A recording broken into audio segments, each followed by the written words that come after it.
How to do text-to-speech in Capcut PC. Hi everyone, I'm here to assist you today. Without any delay, let's jump right in.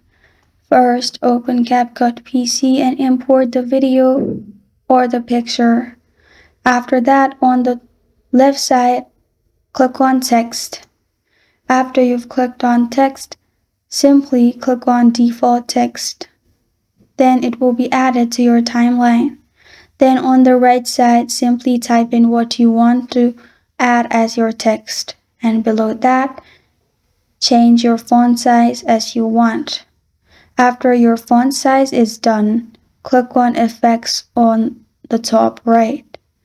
Then select the effects you want. You can select any font you want.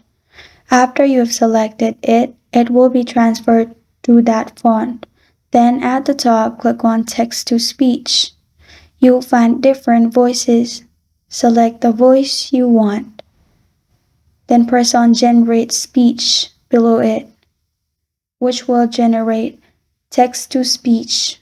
As you can see at the bottom, you will find audio pop up. After you have done that, you can simply export your video and you're good to go. This is how to do text-to-speech in Capcut PC. Thank you for joining me today. If this video helps you out, please leave a like and subscribe for more. Got a question or want to suggest the topic? Comment below. Thank you for watching.